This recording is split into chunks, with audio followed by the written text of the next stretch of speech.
Ganapati, the scribe. This is the first chapter. Bhagavan Vyasa, the celebrated compiler of the Vedas, was the son of the great sage Parasara. It was he who gave to the world the divine epic of the Mahabharata. Having conceived the Mahabharata, he thought of the means of giving the sacred story to the world.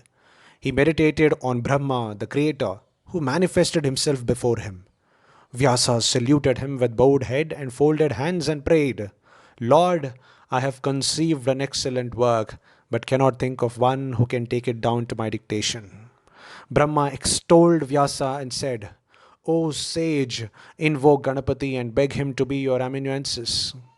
Having said these words, he disappeared. The sage Vyasa meditated on Ganapati, who appeared before him. Vyasa received him with due respect and sought his aid. He said, Lord Ganapati, I shall dictate the story of the Mahabharata, and I pray you to be graciously pleased to write it down.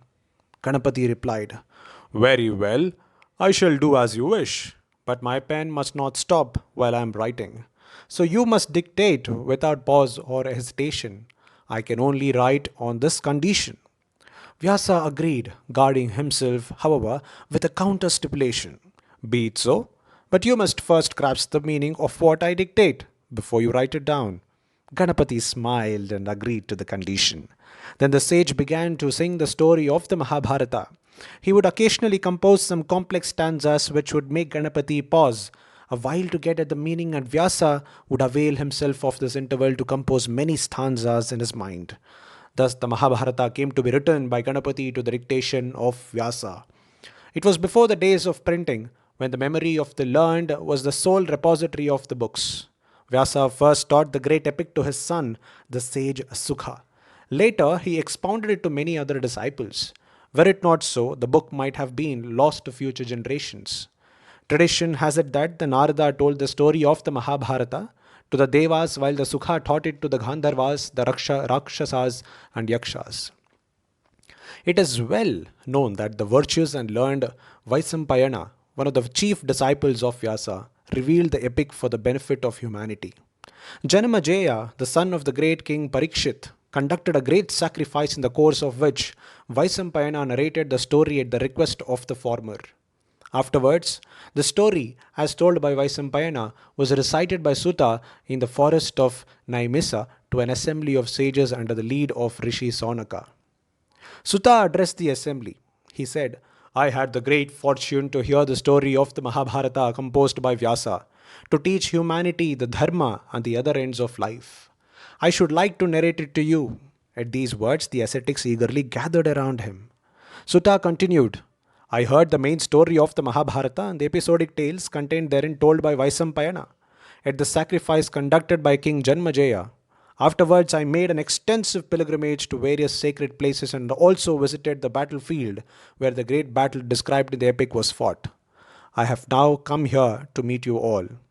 He then proceeded to tell this whole story of the Mahabharata in the grand assembly. After the death of the great king Santanu, Chitrangada became king of Hastinapura and he was succeeded by Vichitravairya. The latter had two sons, Dhritarashtra and Pandu. The elder of the two being born blind, Pandu, the younger brother, ascended the throne. In the course of his reign, Pandu committed a certain offense and he had to resort to the forest with his two wives, where he spent many years in penance.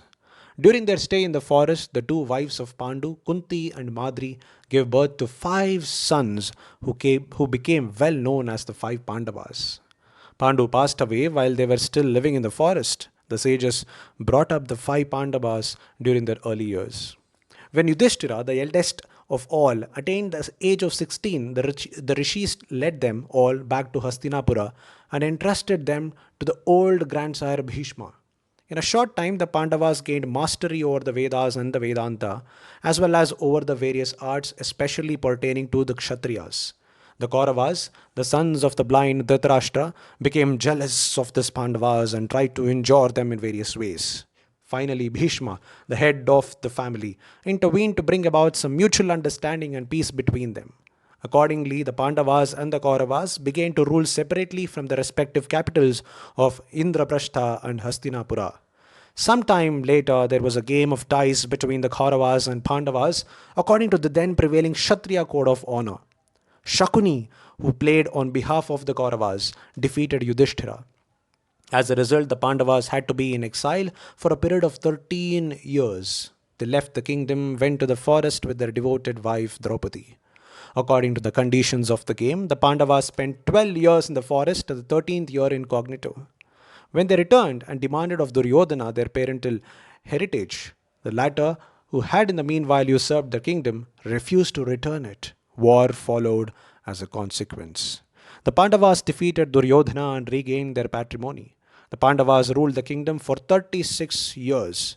Afterwards, they transferred the crown to their grandson Parikshit and repaired the forest with Draupadi, all clad humbly in barks of trees. This is the substance of the story of the Mahabharata. In this ancient and wonderful epic of our land, there are many illustrative tales and sublime teachings, besides the narrative of the fortunes of the Pandavas. The Mahabharata is in fact a veritable ocean containing countless pearls and gems. It is with Ramayana, a living fountain of the ethics and culture of our motherland, was found.